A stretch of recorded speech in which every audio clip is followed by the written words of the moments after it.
అందరికీ నమస్కారం.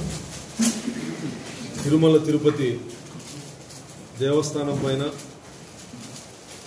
బీఆర్ఎస్ నేత మాజీ మంత్రి శ్రీనివాస్ గౌడ్ గారి వ్యాఖ్యలు అర్థరహితం. తిరుమలకు వచ్చే భక్తులు రోజుకి 60,000 నుంచి 80,000, 90,000 వరకు రోజుకి భక్తులు అక్కడికి రావడం జరుగుతుంది.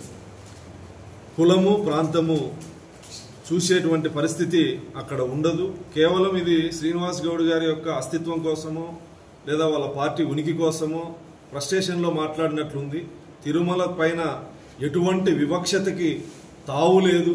లక్షలాది మంది భక్తులు వచ్చే చోట ప్రాంతీయవాదాలనో లేదా కులాలనో చూసేటువంటి పరిస్థితి ఉండదు.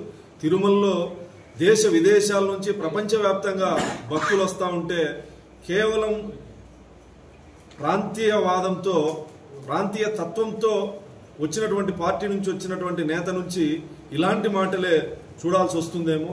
తిరుమలలో ఎటువంటి వివక్షత లేదు. గౌరవ ముఖ్యమంత్రి చంద్రబాబు నాయుడు గారి ఆధ్వర్యంలో చైర్మన్గా బిఆర్ నాయుడు గారి నాయకత్వంలో తిరుమలలో ఎటువంటి వివక్షతకు తావు లేదు. అధికారులు కానీ, ఆలయ అధికారులు కానీ, పూజారులు కానీ, అక్కడ ఉన్నటువంటి ఉద్యోగులు కానీ ఎవరి పట్ల కూడా ఎటువంటి వివక్షతకి తావు లేదు. ఆయన శ్రీనివాస్ గౌడ్ గారు ఫ్రస్ట్రేషన్లో మాట్లాడినట్లుంది. ఆయన మాటలు అర్థరహితం.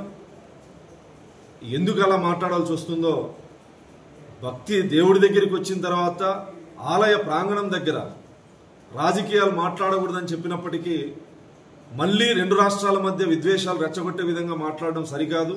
దేవుడి దగ్గర అందరూ సమానమైన విషయాన్ని గుర్తుపెట్టుకోవాలని సందర్భంగా చెప్తాను.